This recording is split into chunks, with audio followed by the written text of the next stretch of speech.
વર્ષ 24-25માં ડોગ બાઇટની કેસની સંખ્યા છે જે આપણે જુદી જુદી એનિમલ જુદી જુદી હોસ્પિટલોમાંથી ડેટા મગાવેલા હતા, એમાં 12,764 કેસો નોંધાયેલા છે. વર્ષ 23-24માં 12,164 ડોગના કેસ નોંધાયેલા હતા. એની સાપેક્ષમાં જોઈએ તો 600 જેવા ડોગ બાઇટનો કેસનો વધારો જોવા મળે છે. આ ડોગ બાઇટના કેસમાં જોઈએ તો જ્યારે મેટિંગ સિઝન હોય છે, બ્રીડિંગ સિઝન હોય છે ડોગમાં, ત્યારે ડોગ બાઇટના કેસમાં વધારો થતો હોય છે.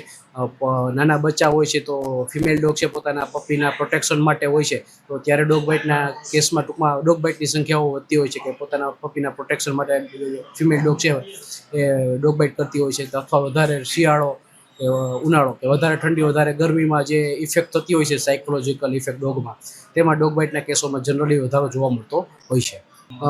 રાજકોટ મહાનગરપાલિકા દ્વારા શ્વાનોના પ્રશ્નોના નિરાકરણ માટે શ્વાન વંધીકરણ અને રસીકરણની કામગીરી કરવામાં આવે છે.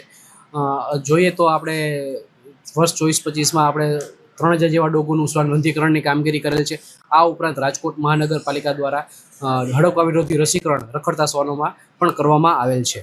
ડોગ બાઇટના કિસ્સામાં જે હડકવા વિરોધી રસીકરણ માણસોમાં લેવાનું હોય છે, એમાં રાજકોટ મહાનગરપાલિકાના આરોગ્ય કેન્દ્રો છે, સિવિલ હોસ્પિટલ છે, પદ્મકોરબા જનરલ હોસ્પિટલ છે, આ બધા હોસ્પિટલોમાં ફ્રી ઓફ કોસ્ટમાં સરકારશ્રી દ્વારા રસીકરણ કરવામાં આવે છે.